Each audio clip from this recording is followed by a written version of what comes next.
What is up, Yankee fans? Welcome back to Fireside Yankees with your boy Alex, breaking down the Yankees 7-0 win over the St. Louis Cardinals. Lots of interesting storylines from today's game, and obviously ongoing 2 wins so far in spring training, couple losses, but today was headlined, and by God, phenomenal outing and performance from Will Warren. And this is a guy that Ryan and I have been talking about all offseason as a potential surprise. A lot of people did not like Will Warren going into the offseason. Of course, he was not so good at the end of the 2024 campaign in the majors, where he had like a 10 ERA over 20 innings. But guys, he's a pitcher. 20 innings is nothing. We've seen Garrett Cole have a bad 20 inning stretch and then bounces back, comes into the playoffs and dominates. So I really don't think it's a big deal that Warren had the jitters last year, struggled to a degree. He's showed up and showed out in spring training so far. He mowed down several players in that Cardinals lineup, including Mason Wynn and Nolan Arenado, who made the trip today. Kind of an odd scenario, by the way, with Nolan Arenado. 12-year veterans don't usually drive 3 hours for a spring training game. He wanted to be in front of the Yankee brass, and unfortunately, he got absolutely demolished by Will Warren. Struck out against Will, had another strikeout, I think, later on, and then, let a ground ball past him from Jason Dominguez, who drove in a run. So, not the best showing from Arenado if he was trying to showcase his talents to the New York Yankees. So I do think that right now, not likely that the Yankees are going to go after Arenado just because of the financial implications. He's still owed a lot of money. Even if the Cardinals covered a good chunk of his contract and brought it down to around $45 million, the Yankees don't want to pay it. They have no interest in paying any more money. I mean, we're hearing they're out of loot. Essentially, they're a couple $1 million over the final luxury tax threshold at $301 million. They're at like $307. They're trying to trade Stroman. However, Will Warren plays an interesting part in this equation, simply because if they do trade Stroman, even if they don't trade Stroman, who said he's not competing for a job, he thinks that he's got one. I honestly don't think so. I think that Will Warren could be competing with Stroman for actual playing time this year. Really depends on what the Yankees are looking for. If they can move Stroman, even a chunk of his salary, a portion of it, a percentage, would be enough just to get them underneath the last luxury tax threshold. Will Warren can be your number 6. He can step in and start for you if need be. And the truth is the Yankees are always dealing with issues. Clark Schmidt already has a cranky back, according to Aaron Boone, and he is starting to ramp up his program, but you never know. Guys go down, guys get hurt. Having a pitcher like Will Warren, who, by the way, introduced a new curveball, or really reintroduced a curveball he had in the past, and it was awesome today. He looked tremendous. The slider, the sweeping slider, was amazing. 3,291 RPMs, 20 inches of horizontal break. We're talking about a tremendous sweeping slider, 84 miles an hour as well. So wicked stuff there, and really just the breaking stuff. And then he was really locating his fastball. Excellent location. 95 miles an hour, high inside. Batters could not catch up to it. But by the time they even realized it was a fastball, they were thinking it was going to be a breaking ball or a curveball or a sweeper. They were completely bamboozled. They were swinging at air, and he was striking out batters left and right because of it. 4 Ks over 3 innings, didn't allow a hit. Pulled him after that. Day done. Excellent. Great stuff from Will Warren, putting together a really impressive spring. But in addition to that, the offense showed up big today. We saw some big moments. Jazz Chisholm had a run after he walked. Jason Dominguez had an RBI and a hit. Cody Bellinger had a tremendous sliding grab in center field with a hit, run, and an RBI. Paul Goldschmidt has been looking pretty solid. It's hitting 286 with a 429 slugging rate already. Obviously, the sample is small, so I'm not really using these numbers to suggest anything else than that. But Paul Goldschmidt has come up big in a couple moments so far and has swung the bat well and been very, very reactive. In fact, pretty good quote from Nolan Arenado after today's game regarding Paul Goldschmidt. Said he hits a lot of balls, or rather, I think he's got a lot left.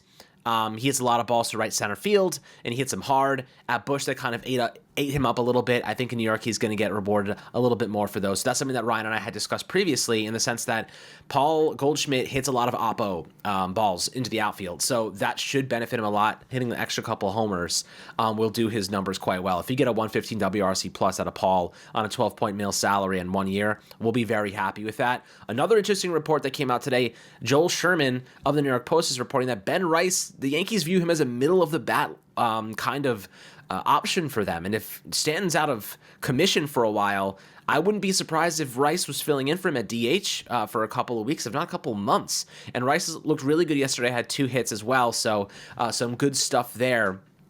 In addition to the players mentioned, Austin Wells almost hit a homer today, dot on the warning track, did have a double, deep center field, had 2 RBIs as well. So Austin Wells' first action of spring, hadn't swung a bat really in spring training practices leading up to the game, and just really kind of started facing live pitching a couple days ago. He kind of being slow played along with Judge, had a really tough latter portion of the year, had that hand injury after he got hit on the hand, and he kind of sucked in the playoffs because of it. I think that injury was hurting him, but year of experience under his belt offensively, I think he's going to bounce back and have not even bounce back, really capitalize and compound on what was a really impressive rookie season. Runner-up for AL Rookie of the Year alongside Luis Gil, who won that award. So Austin Wells starts his account, opens it with a double and an RBI, nearly misses a home run on a deep ball to the warning track today in the 7-0 win. So good stuff from the Yankee starters. Lots of good stuff. Chisholm had a run, Dominguez RBI, Bellinger RBI, Goldschmidt RBI, Wells 2 RBIs. Really good stuff. Anthony Volpe didn't do much today. Even Dom Smith got involved back-to-back days with home runs from Dom Smith. Had another RBI himself. So he's a guy that, Boone said a lot of really good things about. I think I wouldn't label him as a contributor per se. I label him as a AAA backup option at first base. He can play the outfield. He can do some stuff for you, but for the most part, he's really just there to provide depth at many different positions. But he could be a DH option as well. He did DH today. And in addition to that, Oswald Peraza had a run and a hit, and Squid also had an RBI and a hit today. So they really took advantage of the Cardinals pitching. Yuendrys Gomez had 2 Ks over 1 inning pitched. Mark Leiter had a strikeout over an inning. Hedrick had 4 Ks. He did give up 2 hits over 2 innings. Zastrinsky had a strikeout over an inning, and then Pastana, who gave up a hit. But altogether, 12 Ks and only 3 hits allowed for the Yankees against the St. Louis Cardinals. A lot of starters had action today. But the Arenado thing was interesting to see the fact that he was traveling to play against the Yankees. He bat cleanup for them. This felt like an audition for Arenado, and I just don't think it matters, to be honest. The Cardinals want to put him on a display. He didn't really look good. Will Warren tuned him up.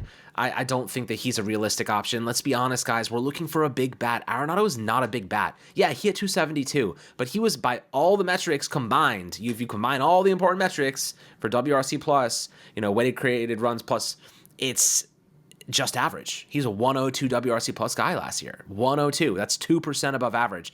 Why exactly are we fawning over this player who's not going to bring elevated offense? I get the defense is great, but we have Peraza and Oswaldo Cabrera. Yeah, they're not probably as good as Arenado defensively, but they are defense-first players, right? We're looking for a big bat, a guy that's going to put up a 120, 115 WRC plus at the very least. And, that's where I sit. I'm like, we need a guy who's going to give you a really above-average bat. Arenado's not that. So I get they want to put him on display. They're trying to get rid of him. There were talks of rekindling with the Astros. I don't see it happening. I don't really want it to happen, to be quite honest with you. I would rather wait and find a player that actually brings a lot more value, who's not going to cost you 3 years of salary. You're going to have to pay this guy for 3 more years. And he is already in steep decline. His slugging rates were the lowest they've ever been last year. So let's not go get an aging, declining player. Let's focus on finding a good player who maybe we have a surplus of pitching that we can acquire that has maybe a little bit of control and is cost efficient, maybe still in arbitration. So, if you're a big Will Warren fan now, I don't want to trade Warren, but he now becomes an asset for you. Spencer Jones, these guys are assets. I don't want to trade them. I want to make that very clear. But if the Yankees and an opportunity comes across their desk where a player arises and they're like, okay, this guy is going to be a good fit for us, give us above average offense and good defense, they have resources now, and these spring performances do give other teams an outlook and inside information into kind of what they would be getting. So I do think the mechanical changes we saw from Warren, the mechanical changes we saw from Spencer Jones, all benefit the Yankees in terms of being able to sell their stock on these players if they're trying to acquire an MLB proven talent in arbitration. So, just keep that in the back of your mind. I'm not in any rush. The Yankees are good. They're fine. But I do agree with you guys. We do need a big bat with some good defense at some point at third base, whether even it could be second base. You can move Jazz back to third, but it has to happen at some point. Don't think it needs to happen now. Wait, don't be overly aggressive. Don't make a reactionary move for a guy in steep decline who still has 3 years left on his deal and is already a league average hitter. Not worth that expenditure, in my opinion. But nonetheless, Yankees look really good today. Nice bounce back. I think they lost the last 3 spring games, but all the starters dominated. Obviously, Warren was tremendous. Bullpen looked great. And then tomorrow, we'll see the Yankees take on, I believe, the Phillies at 1:05 p.m. So that'll be a good one to watch as well. And we'll get some more information about how this team is shaping out as we approach the regular season in a couple weeks, my friends. But always happy to hop on the podcast, give you guys a little analysis of today's game, check in with everybody if you have any topics you want us to discuss, any ideas for future episodes. We'll keep doing the analysis and the breakdowns of each individual performance. Obviously, you can find all the articles and social media on Fireside Yankees, also on Empire Sports Media. So appreciate you guys as always. Make sure you drop a 5-star review, Apple and Spotify, your comments down below in the YouTube comments section, like and subscribe, and we'll catch you guys on the next Fireside Yankees episode.